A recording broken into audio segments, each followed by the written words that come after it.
What's up, podheads? Today we are going to be working on my 2016 Yukon. What we're going to be doing today is a safe startup of a new system, new speakers, new amps, new DSP. What we're going to do is we're going to go through the process of powering up the amps, checking the wiring, setting crossovers, checking your DSP, checking the RCAs, and a whole bunch of stuff. So let's get to it. What I've got going on in this system is a Sundown Neo Pro 12, two LCMR 8s. In the pillars, I've got two SA3Ms and two SA1T tweeters. Back door, I've got four LCMR 8s in each door. What is happening back here is a ragged mess, but I am waiting on parts. So we have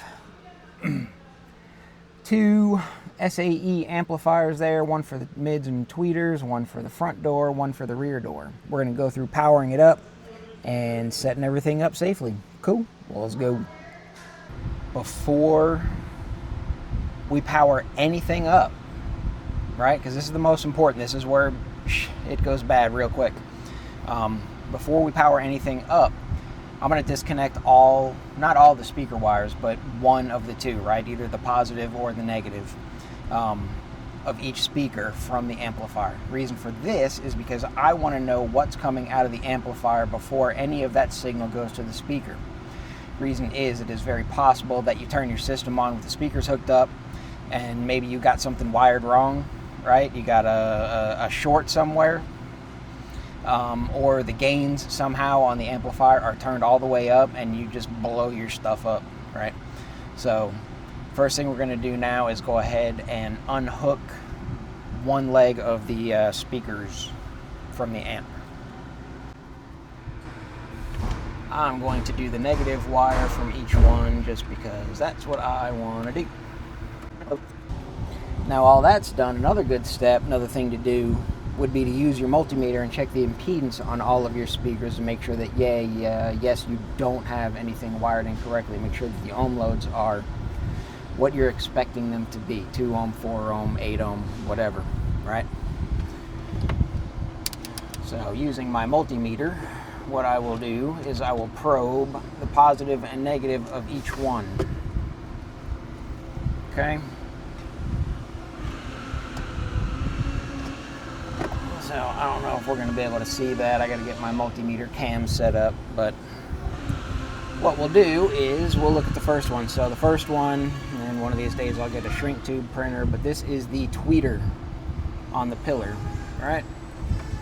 So measure from there to there. These are wired in parallel, so this should be about 2 ohms. 2.1, very good.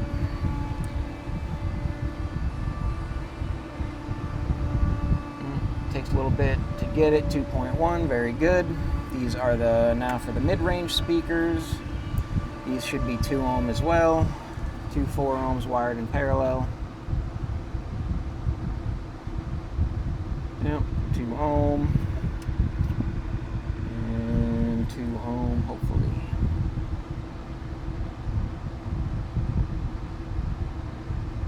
Yep, very good.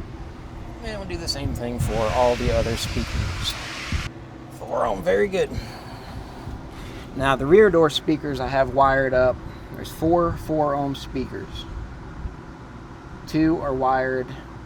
One pair is wired in parallel. The other pair is wired, one pair is wired in series to go 4 8 ohm. The other pair is wired in series 4 8 ohm. Then those 2 pairs wired together in parallel should give me 4 ohms. The reason I'm going 4 ohms is because I want to use this amplifier, since it's only running 2 channels, use it in bridge mode to get the most output out of it. So both of those wired up, 4.2, very good. And then these two, 4.2 as well, very good. Now that we have that done, let's make sure, just for fun, none of these wires are touching anything. If you feel more comfortable doing so, go ahead and wrap those with a little tape. But that's it. So when powering up and attaching your fuses for the first time to any of your new amplifiers, there will be a spark, okay? The spark is totally normal, mostly normal. It's going to scare the poop out of you, but what that is the capacitors charging up, okay? So don't be afraid. Well, I mean, fuck, be afraid. It's still electricity and scary and all that. Ready? And contact.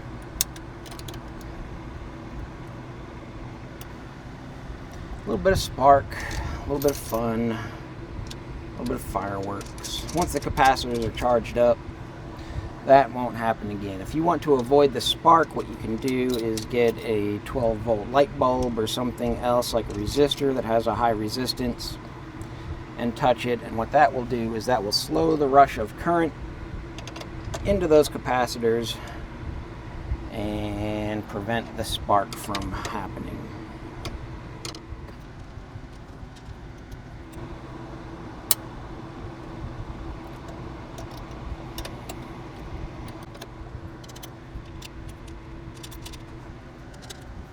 It's very important. Make sure you have your lock washers in place. Make sure that these will not have a chance to come loose, because that is how fires start.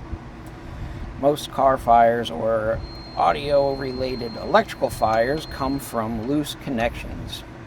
So make sure all of your connections are very, very tight.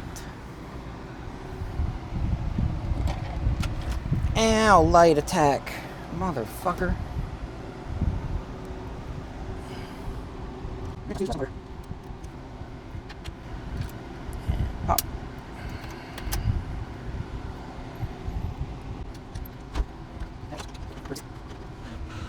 Okay, everything powered up. Woo. All right, everything is ready to power on, so let's go step by step.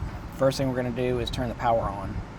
Go to the head unit, make sure that everything is flat, right? No EQ settings, no crazy bass boost, anything like that. Make sure your subwoofer setting is flat, full range EQ, right? You want to send everything you can to the amplifiers. What we're going to do from there is then check the DSP. If you're not running a DSP, you can skip this step, but we want to make sure that everything in the DSP is flat as well.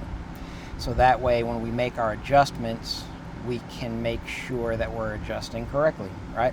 Because if you have some sort of a weird crossover setting or something set in the head unit and it's cutting off power, you're going to overcompensate, right? You're going to turn your gains too far up.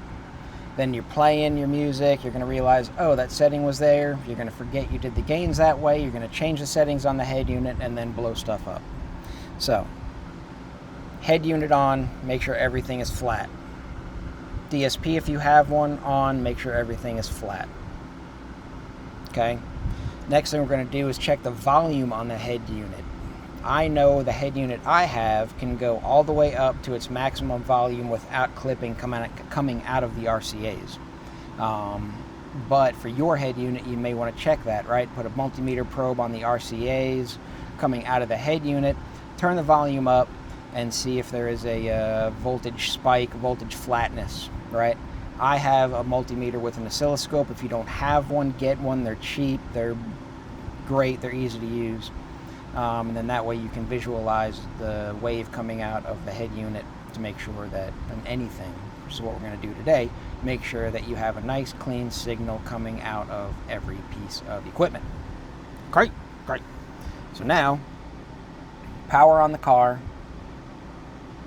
power on the head unit, make sure everything's flat, check the DSP, make sure everything's flat, then we'll start adjusting the amplifiers.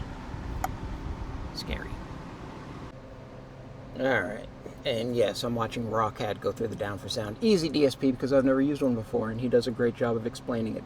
But head unit is now on. We're going to go into audio, right? And this is what I'm talking about. Make sure, you know, if you have a regular singled in, whatever, you're going to do the same thing just to make sure that everything is flat, right? Flat, no crossovers, no crossover, no crossover. EQ, no crossovers. Subwoofer level on mine, I put down in -10 because it only goes up +5, so I'm going to try that. Make sure if you have any positioning, make sure that is set to all. Make sure your fade and balance is all centered. Make sure there's no volume offset, no sound effects, and then you're good to go. So what I'm going to do is I'm going to be using Bluetooth, a tone generator, or a signal generator on my phone to send a signal through the head unit. Alright, so now we have everything set to 0. What we're going to do is we're going to turn on our Bluetooth, we're going to turn on our head unit, and we're going to now adjust the gains using an oscilloscope. So, we have wires hooked up. I have a probe into the one wire that is attached to the amplifier, and I have another probe into the other side of the amplifier, right? So positive, negative.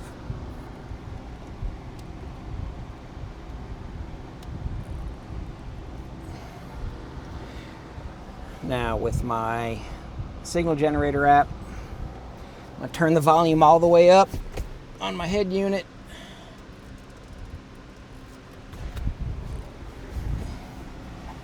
Send that signal.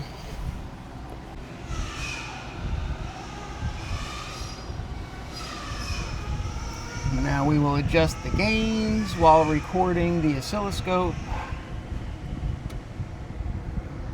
So if I were to turn it down, everything is good. Nice, happy, round wave. And then if I turn it up, you'll get into a flat wave, and that is clipped. So we want to turn it down until it just gets right about there. Cool, cool.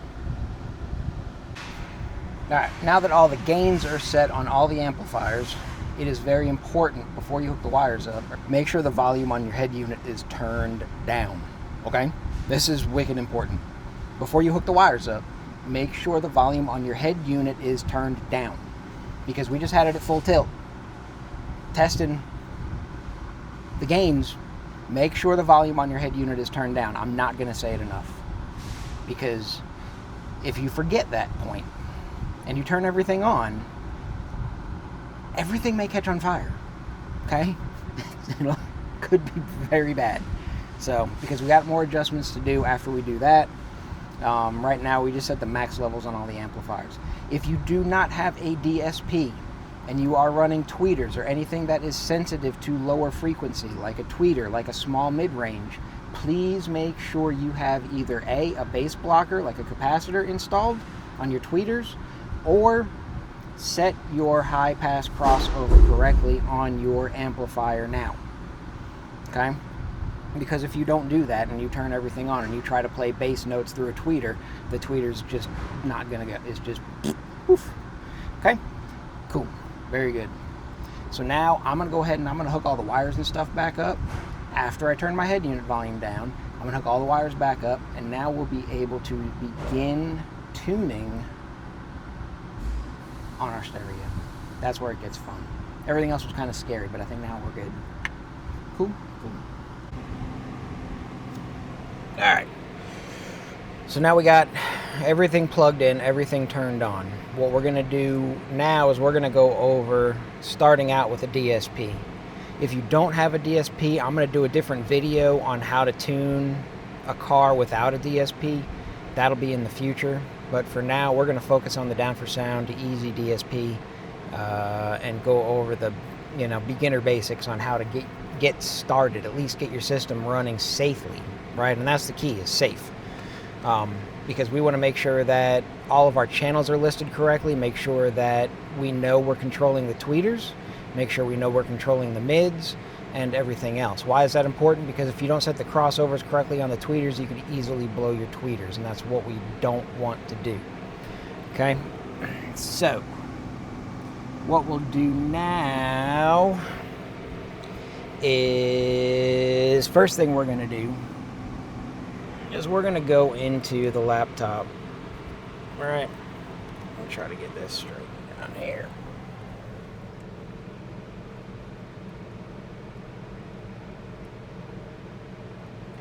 First thing we want to do is make sure that our tweeters are indeed our tweeters. Okay? So I'm going to turn everything else off. I know that I have tweeters hooked up to channel 1 and 2. So now, very carefully, with the volume down, right, we can now play quietly, safely, and make sure that our tweeters are indeed playing. And our tweeters are indeed playing. Now the next thing to check, just to make sure, check our sanity, is check our balance. Make sure that the left is playing when we go left, and the right is playing when we go right. So those are hooked up and labeled on the DSP correctly. Tweeter, tweeter. Okay? Next thing we're going to do is check our mid-range, and we'll do the same thing. And what we're going to do is we're going to continue down all the speakers just to make sure that that is correct. Now, also note that for the tweeters, I put a high-pass crossover at 2,000 hertz. What that's going to do is, protect it from playing anything below 2,000 hertz. We'll adjust this crossover point later when we get further into the tuning. So I've gone through on the DSP and I have verified that all the channels are set up the way I want them to be. So now I have them identified on the DSP, and maybe we'll get into that a little bit later as I learn this software, because this is brand new for me as well. But the first thing, make sure that all the speakers are set up in the DSP so you know which ones are which. Make sure all the channels are correct. Make sure your balance is correct. Make sure your crossovers are set for the tweeters to a safe point. And then once you do that, then you're good to go. You can play your stereo as is. There's a lot more tuning and stuff that can be done, that's going to be done. And we'll go into that in a future video. But for now, I hope you learned a little bit, just getting everything turned on initially, set up initially, and playing at least. So I'm able to play it. Like I said, everything still needs to be tuned up, and we're going to do that next time. Cool? Peace.